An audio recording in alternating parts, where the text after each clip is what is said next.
بسم اللہ الرحمن الرحیم۔ میرے ایک دوست نے سوال پوچھا۔ وہ کہتے ہیں کہ آپ کی میں نے ایک ویڈیو دیکھی تو اس میں آپ نے یہ کہا ہے کہ انسان کی جو اصلیت ہے وہ تو انسان کے اس جسم کے اندر ہے، تو یہ جسم جو ہے وہ انسان کا ایک مکان ہے۔ تو وہ کہتے ہیں کہ جب اس جسم کو ختم ہو جانا ہے تو پھر قرآن پاک میں اللہ تعالیٰ یہ بھی فرماتا ہے کہ دوبارہ سے ان کو زندہ کیا جائے گا۔ تو اگر آپ کی بات کو مانا جائے کہ جو روح ہے وہی انسان کی حقیقت ہے،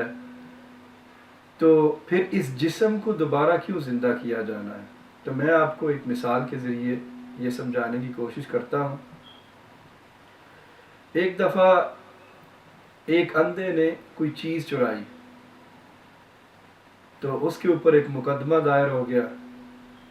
تو جب عدالت نے اسے سزا سنائی اس چوری کی وجہ سے، تو وہ اندھا کہنے لگا کہ یہ میرا قصور نہیں ہے، کیونکہ میں تو دیکھ ہی نہیں سکتا، مجھے فلاں فلاں شخص نے میری رہنمائی کی تھی، مجھے بتایا تھا، تو میں اس کی مدد کے ساتھ میں نے وہ چیز چرائی، تو لہٰذا اگر مجھے سزا دی جا رہی ہے تو اس بندے کو بھی سزا ملنی چاہیے۔ تو عدالت نے ان دونوں کو سزا دی، کیونکہ اس جرم میں شریک اور حصے دار وہ دونوں تھے۔ اسی طرح جو یہ انسان کا جسم ہے، یہ بغیر روح کے کوئی گناہ کمٹ نہیں کر سکتا، اور روح بھی اس جسم کے بغیر کوئی گناہ کمٹ نہیں کر سکتی۔ تو اس لیے یہ فیئر نہیں ہوگا کہ انسان کی صرف روح کو یا صرف جسم کو سزا دی جائے۔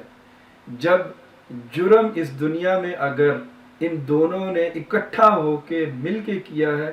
تو اس کی سزا بھی ان دونوں کو اکٹھے ملے گی، جس کی وجہ سے تمام انسانوں کو دوبارہ سے زندہ کیا جائے گا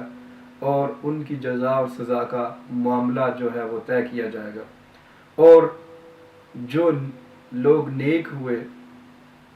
تو جنہوں نے اپنی ساری زندگی اللہ اور اس کے رسول صلی اللہ علیہ وسلم کے بتائے ہوئے طریقوں کے مطابق گزاری، ان کو جو جزا ملنی ہے تو اس پر بھی یہ فیئر نہیں ہوگا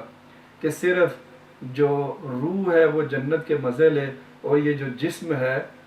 جس کو اتنی مشکلات سے گزارا، خواہشات سے روکے رکھا، اور اس جسم کو اس انعام میں سے کوئی حصہ نہ ملے، اس لیے اللہ تعالیٰ دوبارہ سے زندہ کرے گا اور اس سزا اور جزا کا معاملہ طے ہوگا۔